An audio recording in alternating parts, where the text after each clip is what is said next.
Sur les réseaux sociaux, en ce moment, difficile de passer à côté. On voit partout des bols ultra colorés et on entend ce mot un peu partout. Fibermaxing. C'est la nouvelle tendance bien-être qui fait le buzz. Alors on va décrypter ça ensemble pour voir de quoi il s'agit vraiment. Ok, alors le fibermaxing, le concept est assez simple. L'idée, c'est de maximiser, de mettre le plus de fibres possible dans son assiette à chaque repas. Et sur TikTok, ça donne quoi? Ça donne des vidéos de bols absolument magnifiques, remplis de fruits, de légumes, de légumineuses. C'est hyper visuel, ça donne faim, et, c'est vrai, à première vue, ça a l'air super. Mais voilà, c'est là que la question se pose. Manger plus de fibres, bien sûr, c'est une excellente chose. Mais est-ce que pousser le concept à l'extrême, cette espèce d'obsession de la maximisation, est-ce que c'est vraiment une si bonne idée pour nos intestins au quotidien? C'est ce qu'on va creuser. Avant de parler des pièges, c'est important de comprendre pourquoi tout le monde s'est mis à parler des fibres tout d'un coup.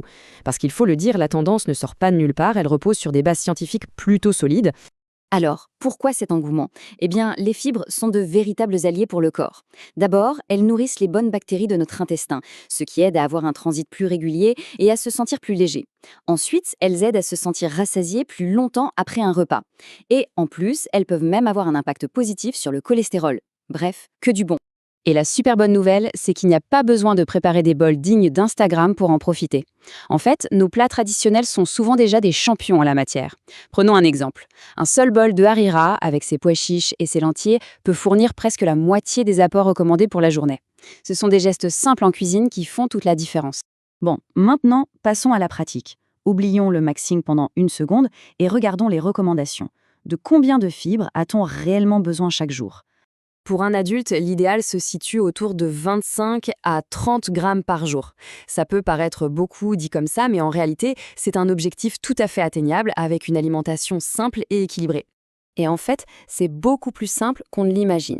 Regardez, un fruit le matin, une bonne salade bien complète le midi, une petite poignée d'amandes dans l'après-midi, et pour le dîner, des légumes avec des légumineuses. Et voilà, sans même y penser, on se rapproche déjà de l'objectif. Facile, non? Allez, on arrive maintenant à la partie cruciale. C'est ici que le fibermaxing peut devenir complètement contre-productif. C'est le fameux piège du trop, trop vite, et c'est précisément là que la bonne intention peut, mal tourner. S'il y a un truc à retenir, c'est ça. Notre ventre n'aime pas du tout les changements brusques. Chargé d'un coup en seul repas avec une tonne de fibres, surtout quand on n'est pas habitué, ça peut provoquer l'effet exactement inverse de ce qu'on cherchait. Et là, la différence est frappante. D'un côté, une approche en douceur, progressive, permet à l'intestin de s'adapter et on obtient un transit régulier. Mais de l'autre, le choc du trop, trop vite, ça peut causer des ballonnements, des gaz, de l'inconfort, bref, tout ce qu'on voulait éviter au départ. Et il y a un autre détail super important, un détail souvent oublié dans cette tendance. Les fibres, elles ont une particularité. En fait, elles agissent un peu comme des éponges. Donc le point essentiel, c'est celui-là. Sans une bonne hydratation, les fibres peuvent en fait ralentir le transit au lieu de l'aider. Boire de l'eau régulièrement tout au long de la journée, c'est juste indispensable, surtout quand on a une alimentation riche en fibres. Alors, qu'est-ce qu'on retient de tout ça? Finalement, le mot d'ordre est assez simple.